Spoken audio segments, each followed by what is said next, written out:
Okay, guys, we're going to cover lesson 8.5, determining an equation of a line. So we have already, if you remember, we did the slope-intercept form. Now we're going to do this and go kind of backwards. Here's the objective, to find an equation of a line given the slope and 1 point, or given 2 points. What's that mean? If they say, okay, here's a point and here's a slope, can you write an equation for that line? Yes.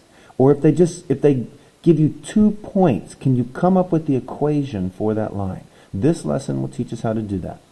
You've learned to graph a line when given its equation. Now we're going to learn to find an equation when they give us the information about the graph. So it's like we're going to work it backwards from the last lesson.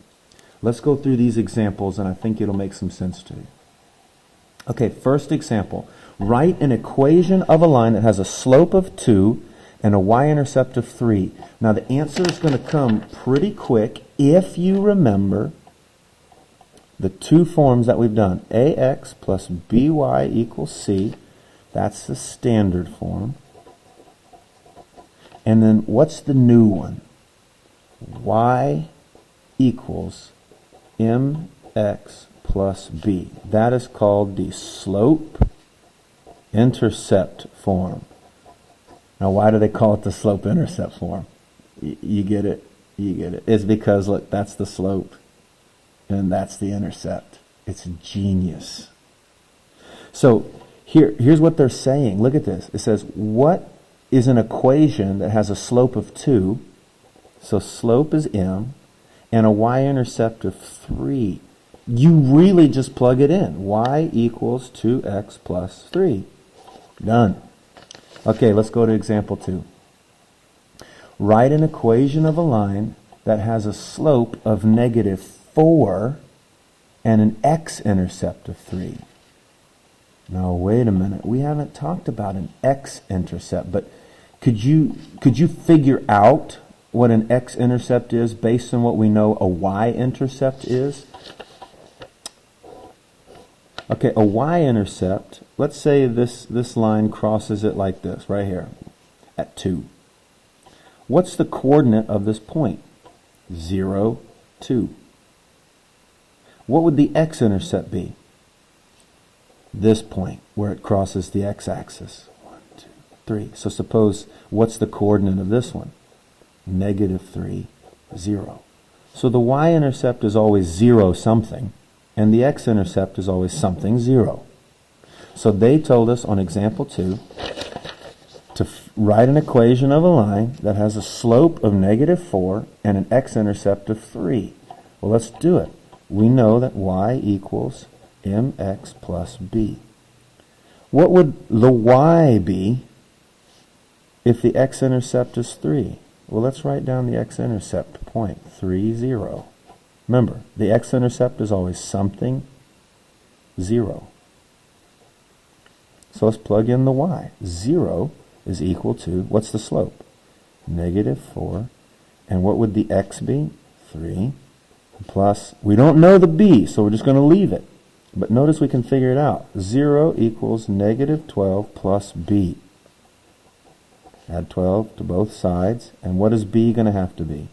12. We found what we needed, and we can write this equation. So y equals, what was the m? The m was negative 4x plus 12. And that's how they did it right here. See that? We did it. Okay, example number 3. Whoa. Okay, example 3. Write an equation of the line passing through the points negative 2, 5 and 4, 8. So here's a situation where they give you 1 point, negative 2, 5, and a second point, 4, 8. We have to figure out the equation of the line. We can do this. How are we going to do this? Well, we know we can work with y equals mx plus b. Do we know any of these things? Well, let's see. Can we figure out, let's start with this. Can we figure out the m if they say that negative 2, 5 is a point and 4, 8 is a point? Yes. Here's what we do. We're going to do 8 minus 5, y minus the y, over x minus the x. And be careful, it's a minus and negative there. So what is 8 minus 5? 3. What is 4 minus negative 2? Well, that's really 4 plus 2, which is 6. Let's simplify that out, and it should be 1/2. So the slope is 1/2. Okay, so let's plug that in. So now we know that y equals 1/2 x plus b. Now how do we find the b? Well, pick whichever point looks easiest to you to use. I'm going to use this one, just because it's first.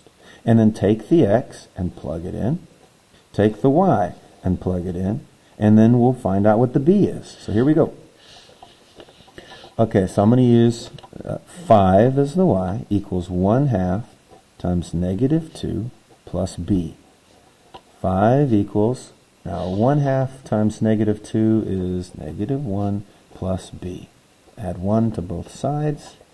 B is equal to 6. I can rewrite my final equation. Y equals, we said that the slope was 1/2, so 1/2 x plus 6. And there's my equation. We did it. Okay. Now, notice here, they used 4, 8. But you can use negative 2, 5. And notice, they came up with the exact same answer. And they even say that right here when you flip the page. They say, note that in the second step of example 3, we could have used the point negative 2, 5. The resulting equation would have been the same. Okay, that's it, guys. We just covered the lesson. Let me know if you have any questions on 8.5. What is the objective? Find an equation if they give you the slope and 1 point, or if they give you just 2 points. Okay, thanks.